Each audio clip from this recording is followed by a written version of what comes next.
Hi friends and US, நான் தான் வாங்க போகலாம் மனத்து பேசுகிறேன். இன்றைக்கி ஆசி கபூர் டைரக்ஷனில் திலீப் போத்தன், அனுராக் கஷ்யப் நடிப்பில் வந்திருக்கிற ரைஃபிள் கிளப் இதான் ரிவ்யூ பண்ண போகிறோம்.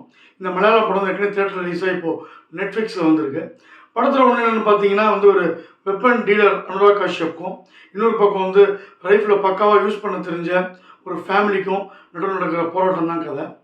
ஒரு ஷாஜகான் ஒரு ஆக்டர் ஒரு லவர் பாயாக, சாக்லேட் பாயாக இருக்கார்.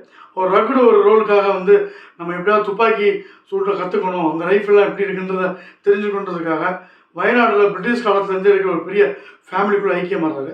அவங்க ரொம்ப பிடிச்சி போய் அவரையும் ரைஃபிள் கிளப் மெம்பர் ஆக்கி அவருக்கெல்லாம் சொல்லித்தராங்க. இதுக்கெல்லாம் ஒரு கசின் ஒரு லவ்வரோட இந்த வீட்டுக்கு அடைக்கலமாக அந்த லவ்வர்ஸை தேடி அனுராக் கஷ்யப்புக்கோ வர இவங்க எப்படி காப்பாற்றுனாங்க, 2 பேருக்கும் என்ன சண்டை நடந்தது, கடைசியில் யார் ஜெயிச்சா அப்படின்ற 2 மணி நேரத்தில் நல்ல கிரிப்பிங்காக ஸ்டைலிஷாக இயக்குனர் சொல்லியிருக்காரு. இந்த இயக்குனர் ஃபோட்டோகிராஃபர் அப்படின்றனால ஃப்ரேம் எல்லாத்துலேயுமே அவரோட கேமராமேன் அப்படின்ற ஒரு இது நல்லாவே தெரியுது. படத்தில் இதான் ஹீரோ அப்படின்னு சொல்ல முடியாது. கூட திலீப் போத்தன் ஒரு முக்கியமான ரோலு. இவங்க ஒய்ஃபு, அதுமாதிரி அந்த வீட்டில் இருக்க வாணி விஸ்வநாத், டைவர்ஸ் ஆக சொல்லியிருக்கிற அவங்களோட ஹஸ்பண்டு, அப்புறம் வீட்டில் பெரியவர விஜயராகவன், இப்படி ஒரு குரூப்பு கிட்டத்தட்ட ஒரு 10-15 பேர் அந்த வீட்டில் இருக்கிறாங்க. படத்தில் ஆரம்பத்துலேயே அவங்க ஒரு ஹண்டர்ஸ் ஃபேமிலி, அவங்க பேக்ரவுண்ட் என்னன்றதெல்லாம் ரொம்ப சிம்பிளாக சூப்பராக டைரக்டர் எக்ஸ்பிளைன் பண்ணிடுறாரு. அதுக்கப்புறம் அவங்க வேட்டையாட போகிறது, இந்த பக்கம் ஷாஜகான் ஒரு சாக்லேட் பாயாக இருக்கிறவர் எதுக்கு இவங்க ஃபேமிலிக்கு வரான்றது ரொம்ப சிம்பிளாக உடனே ஐக்கியமாகிடுறது. எல்லாம் ஒரு டைனிங் டேபிள்லேயே ஒரு கான்வர்சேஷன்லேயே அவர் இவங்க கிண்டல் பண்ணுறது, கிறிஸ்டினில் என்ன பண்ணுவீங்கன்னு கேட்குறதுன்னு ரொம்ப இயல்பாக அந்த மலையாள படத்துக்கு அந்த ஃபேஸ் எடுத்துக்கிட்டாலும் ஒரு 1/2 hour நல்லா ஈஸியாக கதைக்குள்ளே போயிடுறாங்க. வேறெல்லாம் இன்னொரு இடத்துல ஒரு டான்ஸராக இருக்கிற அந்த ஹீரோவோட கசின் த லவர்கிட்ட மிஸ்பிஹேவ் பண்ணணும்னு அடிக்காமல் கோமா ஸ்டேஜுக்கு போக, அவங்க அப்பா அனுராக் கஷ்யப் மேங்களூர்லேயே பெரிய டான், வெப்பனே டீல் பண்ணுற ஒரு டீலர், அவங்க இவங்களை தேடி வரணும், எல்லாமே சுலபமாக இருக்குது. படத்தில் முக்கியமான ஒரு கேரக்டர் சொல்லணும்னா இதில் ஹனுமான் கைன் ஒரு ரேப் பாடல், இவர் தான் அனுராக் கஷ்யப்போட ஒரு பையனாக நடிச்சிருக்கிறாரு.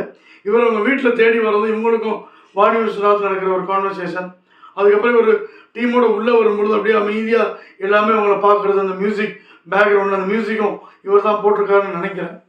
அப்போ எல்லாமே ஒரு பெசாம பார்க்கும், ஒரு துப்பாக்கி எடுத்துகிட்டு, அதாவது ஒரு சிங்கத்தோட கூண்டுக்குள்ளே போயிட்டு ஒரு பூனை விளையாடினா எப்படி இருக்குமோ அந்த மாதிரியான ஒரு சீனை ரொம்ப அருமையாக பண்ணியிருக்காங்க. ஒரு விசேஷத்தை கேட்டோன்னே இவங்க எல்லாம் அப்படி டக்கு டக்கு டக்குன்னு சொல்கிறாங்கன்றதெல்லாம் ரொம்ப அருமையாக படமாக்கியிருக்காங்க.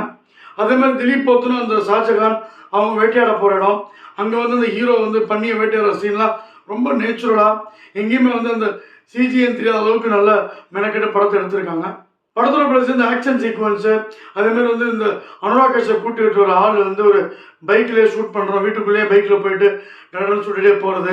அதுக்கப்புறம் அவங்க கூட இருக்க அசிஸ்டன்ட் நம்ம வெப்பனை டீல் தான் பண்ணுறோம், விற்கிறோம், பட் அந்த வெப்பனை அவங்களாம் யூஸ் பண்ண தெரிஞ்சவங்க, கொஞ்சம் பொறுமையாக இருக்கணும்னு சொல்லி இவங்க சைடு இருக்கிற நியாயத்தை சொல்கிறது நிறையா சீன்ஸ் நல்லா இருக்குது. பட் இருந்தாலும் அனுராக் கஷ்யப்போட ஈகோ, தன் பையன் இழந்த சோகம், இதெல்லாம் அவசரமாக உள்ளே போக, அதுக்கப்புறம் ஒரு பக்கம் ஃபுல்லாக ஃபேமிலியே ஸ்கோர் பண்ணிகிட்டே இருக்கும்பொழுது நமக்கு ஒரு லெவலுக்கு மேலே ஓகே இவங்க தான் ஜெயிக்க போகிறாங்கன்னு தெரிஞ்சதுனால அந்த ஈக்குவல் ஸ்கோராக இல்லாதனால நம்ம இன்னும் ஒரு இன்வால்மெண்ட்டாக பார்க்க முடியாமல் போகிறது மைனஸு. பிரிட்டிஷ் காலத்துலேருந்தே அவங்க ரைஃபிள் யூஸ் பண்ணாலும் இவ்வளோ மானாவரியாக வயநாட்டில் கொள்ள இருக்குது. இப்படி இருந்தாலும் இவ்வளோ கொலைகள், அதுவும் அதுக்கான ரீசன் உட்கார வச்சு பேசியிருக்கலாம். ஏன்னா எல்லாரையும் காலில் சொல்கிற வாணி விஸ்வநாத் இந்த பயணமோட இடுப்பில் சுட்டுறதுனால தான் ஒரு பெரிய பிரச்சனைக்கே அது மாறுது. அது மொத்தத்தில் ஒரு ஆக்ஷன் சீக்வன்ஸு நம்ம வெஸ்டர்ன் ஸ்டைல் இல்லாமல் நம்ம வெஸ்டர்ன் காட் ஸ்டைலில் அவங்க கொடுத்துருக்குறாங்க. ஒரு லெவலுக்கு மேலே அனுராக் கஷ்யப் நல்ல ஒரு வில்லனாக காமிச்சிட்டு போக ஒரு காமெடியாக மாறுறது, டுவர்ட்ஸ் த கிளைமேக்ஸ் இந்த ஃபேமிலி ஓவர் ஸ்கோர் பண்ணுறது, இதெல்லாம் நம்ம கிரிப்பிங்கை கொஞ்சம் குறைச்சா கூட ஒரு ஸ்டைலிஷான ஆக்ஷன் படம். வாங்க போலாம் punch line, rifle club, shooter the side, 2.75 star rating. இந்த ரிவ்யூ பிடிச்சிருந்தா லைக் பண்ணுங்கள், ஷேர் பண்ணுங்கள். வாங்க போலாம் சேனல் பிடிச்சிருந்தா மறக்காமல் சப்ஸ்கிரைப் பண்ணுங்கள். நன்றி, வணக்கம், பாய்.